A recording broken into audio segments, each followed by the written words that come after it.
Muito bom dia, boa tarde, boa noite. Estamos aqui para fazer um pequeno debate sobre o ser humano como um ser racional.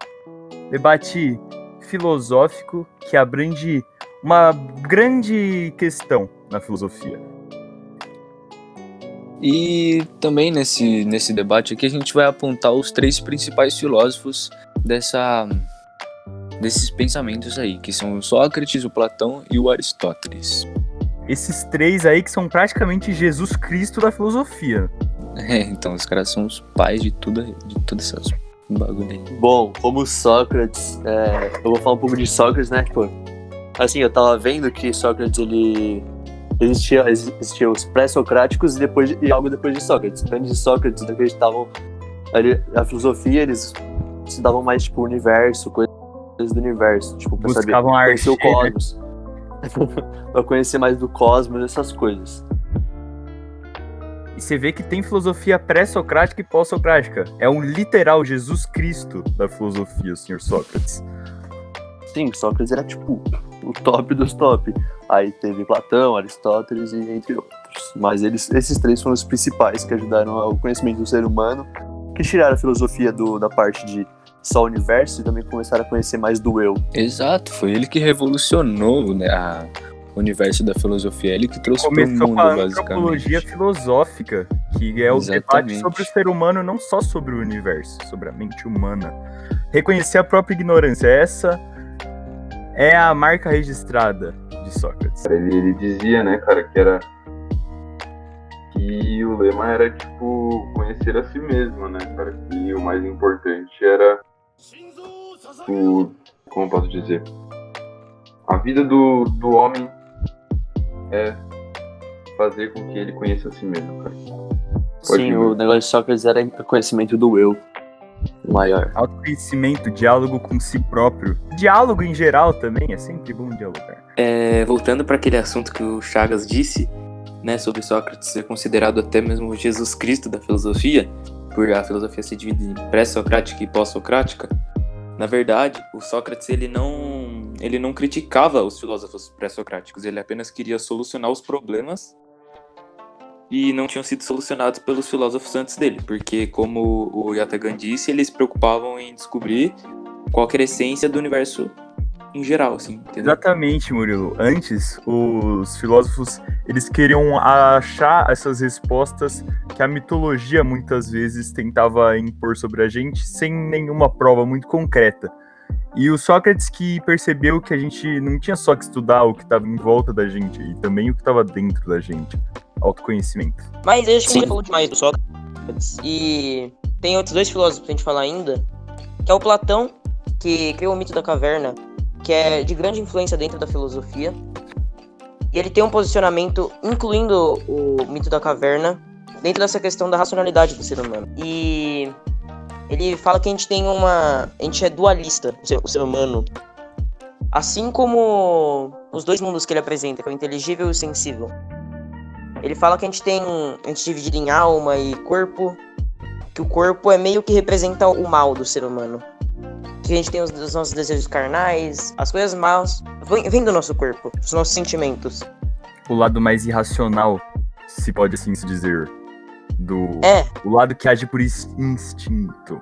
E é por isso que, segundo Platão, a gente tem que se libertar disso, a gente tem que se libertar do mal do corpo. Sim, exatamente, que era o que ele dizia, que era outra questão, assim, que ele dizia que era como o homem deveria viver, né? E Sim. Ele dizia que a vida do homem era ele se esforçar a vida inteira para libertar essa parte do corpo dele, que é a alma, né? Que seria do mundo inteligível, né? Que é a parte da alma do corpo dele, e que a carcaça, que era o mundo sensível, que é o mundo dos sentidos, que é o mundo real, a gente pode dizer. E era praticamente essa parte do mundo inteligível tentando sair dessa parte do mundo sensível. Sim, exatamente, porque o ideal seria a gente estar ali no mundo inteligível, e a gente tá bem no meio ali, uma junção do sensível com o inteligível. E através das virtudes e tal, a gente tem que se libertar disso. O nosso objetivo de vida, segundo Platão, E, se cara, alimentar o nosso pensar corpo. que alguém naquela época, tipo, em 300 antes de Cristo, ele já tava pensando nisso. E até hoje todo mundo, tipo, concorda, tá ligado? E eles botam a cara a tapa por esse cara. Porque o que ele falou, mesmo naquela época, mesmo não tendo tanto conhecimento quanto a gente tem agora, o cara, ele simplesmente leu tudo isso sem ter tanto conhecimento. O cara, não sei explicar, não dá pra entender muito como que funcionava a cabeça dele. Até porque a Porque ele é jornada do autoconhecimento desses filósofos, eles trilharam essa jornada de autoconhecimento praticamente sozinhos. E, bom, eles exploraram esse universo que tem dentro do ser humano. E hoje em dia a gente pode ter muito mais conhecimento sobre o universo lá fora, mas talvez esses filósofos tenham muito mais conhecimento sobre a mente humana do que nós mesmos. Sim, tipo, tem um negócio que eu penso, tipo, os caras, como o Johnny disse, naquela época os caras já tinham essa mentalidade, tá ligado? Tipo, eles falavam de coisas tão... Eles não concretizavam que na filosofia eles não, tipo, não é nada concretizado, tipo, não um achismo, mas... Enfim, naquela época eles já tinham um pensamento tão pra frente, tipo, como o Johnny disse, até hoje eles falam isso, tá ligado? A gente concorda com tudo que eles falavam. Tipo, mano, tipo...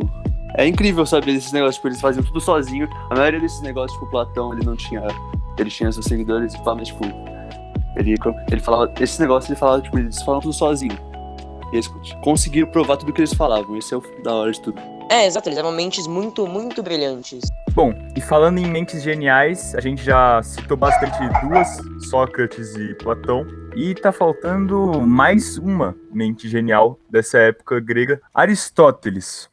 O Aristóteles, que considerava o ser humano como um animal racional, cuja felicidade é baseada na realização da sua própria natureza. Aperfeiçoar-se como ser humano seria a verdadeira felicidade pro Aristóteles. Até porque, o que é felicidade? Para um animal irracional, só ter o suficiente para sobreviver já pode ser considerado felicidade. Pra gente, e pra um animal racional? Diferente do Platão, né, que tinha a compreensão dualista, né, da realidade, o Aristóteles, né, diferente do Platão, que dizia que o homem deveria desprender esse corpo, o inteligível do sensível, o Aristóteles dizia para se aperfeiçoar como humano através da sua razão, né? Tipo, seria no nosso mundo sensível. É exatamente isso, até porque, por exemplo, um animal racional, por exemplo, um cavalo, ele não evolui como cavalo. Ele nasce e morre sempre agindo por instinto. A gente se esforça para melhorar como ser humano. A gente tem uma sociedade, a gente tem regras, a gente tem desejos, diferente dos animais racionais. Isso é o que torna a gente racional. E um dos principais pontos da gente ser racional é que a gente tenta entender mais sobre nós mesmos. Então, exatamente, o que diferencia os seres humanos dos demais animais assim, é a gente ter a razão, a gente pensar. Isso que diferencia a gente dos outros. Sim, tipo, o único jeito de fazer um animal, tipo, não pensar, mas agir de um jeito diferente é treinamento. Tipo, no cavalo tem um hipismo pra, tipo, treinar os cavalos a pular ou fazer, tipo, acrobacias e essas coisas. E assim mesmo, quando eles fazem esse tipo de coisa, eles fazem pelo instinto, porque depois que eles percebem... Exato.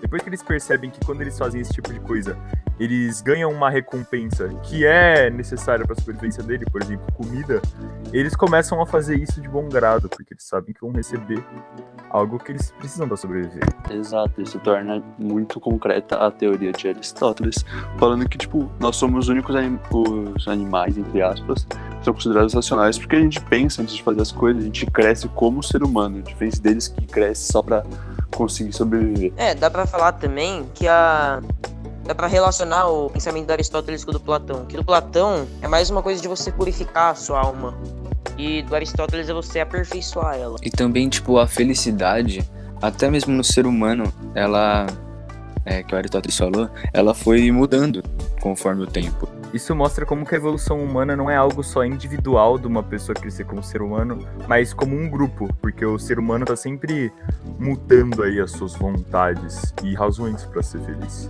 Sim, aquele negócio da razão, né? Que pra ele ser feliz, ele tem que realizar a essência racional dele, que é a razão do porquê ele estaria vivendo a vida inteira dele. A gente já falou sobre esses três, eu creio que já tá...